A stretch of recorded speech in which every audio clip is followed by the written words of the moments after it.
Hi, I'm Teena. I'm 29 years old. What I'm about to share is something I kept hidden for a long time. I thought I could handle it on my own, until it nearly broke me. I've always been a hard worker, determined to succeed. When I got the job at Nexora, a growing tech company in Sydney, it felt like my efforts had finally paid off. I remember my first day clearly, wearing my best blazer, feeling nervous but excited. I had so many ideas and dreams, just wanting to prove I belonged. My manager, Jake, was sharp and confident, maybe in his 40s. At first I admired him. He seemed helpful and experienced. He stayed late to guide me through projects, and I thought I was lucky. But then, things started to change. Or maybe they were never right to begin with, and I just didn't want to see it. The compliments came first. "That color looks amazing on you, Teena. You've got a killer smile, and you know that?" I'd laugh it off, trying not to make things awkward. But inside, I felt uncomfortable. Soon it got worse. He started standing too close, leaning in when he didn't need to, looking at me in ways that made my skin crawl. One day I was using the printer when he came up behind me and said, "Don't bend like that, Teena. I might lose my focus." I froze. I didn't know what to say. He just smiled and walked away. He started texting me late at night asking, "Are you thinking about me?" Then came the invitation. "Dinner? Just the two of us? Call it a creative strategy meeting." I stopped replying, wore looser clothes, tried to avoid him, but he kept pushing. One evening, he called me into his office for a quick chat. He locked the door, leaned in close, and said, "I could really help your career, Teena, but you have to show me how much you want it." I sat there frozen, hands shaking. I nodded, left the room, and cried in the bathroom for half an hour. After that, everything changed.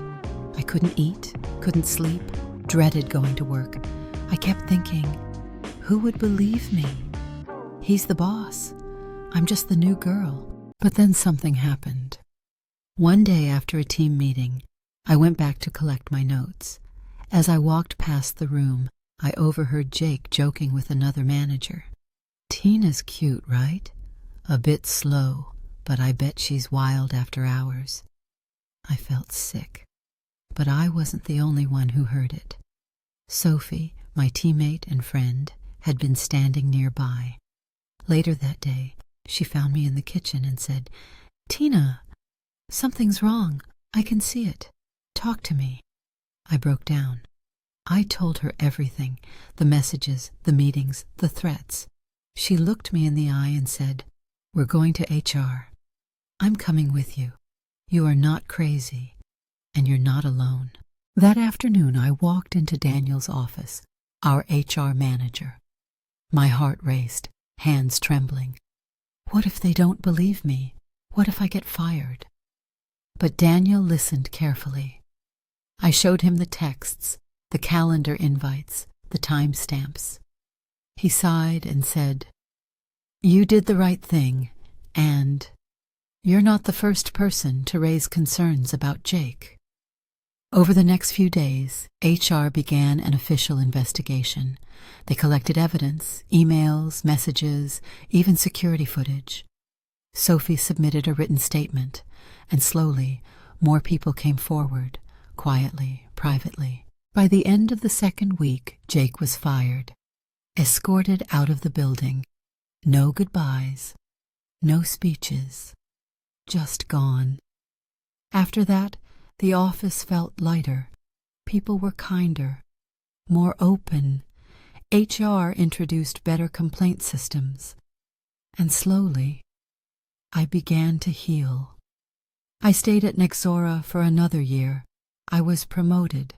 But more importantly, I became someone I never thought I could be, a woman who stood up and was heard. If you've ever been through something like this, or helped someone who has, your story matters.